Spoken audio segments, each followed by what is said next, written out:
Breaking update coming in from Polban, Bihar, of firing being reported during the Durga Idol immersion. One person has died, few others have been injured. This has happened in Munger in Bihar.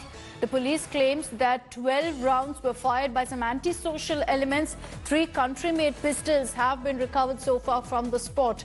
100 people have been detained and are being questioned in this case to identify who were the people who fired those rounds during the Durga Idol immersion. The situation at this point has been brought under control by authorities. But remember that with just 2 days to go for elections in Bihar, the police will be hoping to ensure that law and order situation doesn't deteriorate. Kumar Kunal is reporting from Purnia in Bihar, getting us the latest on this. Kumar, have the police been able to identify who fired during the Durga Idol immersion and why exactly it was done? Was it some sort of scuffle that broke out? See, the investigation is ongoing and police is still not able to identify exactly the person who has fired. But what actually happened yesterday, that Durga immersion on the eve of Vijayadashmi took place, and there is a locality in Munger named Bata Chowk.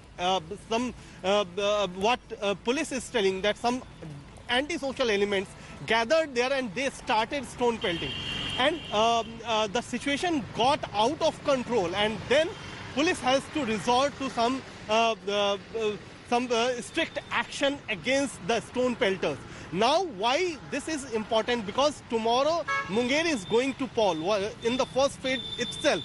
The 71 constituencies that include Munger district as well, and this is quite what you can say that the sensitive areas of Bihar.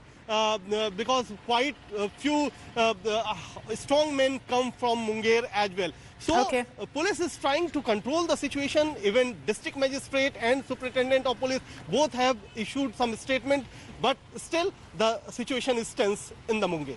Okay, we'll be tracking the latest on that front, particularly what was the motive for this tension, who fired in this moment during the Durga Idol immersion. Kumar, thank you for getting us the latest. Hello everyone, this is Rahul Kamal here. Hope you enjoyed this video. For the latest news and analysis, like and subscribe the India Today YouTube channel, and don't forget to press the bell icon to stay updated.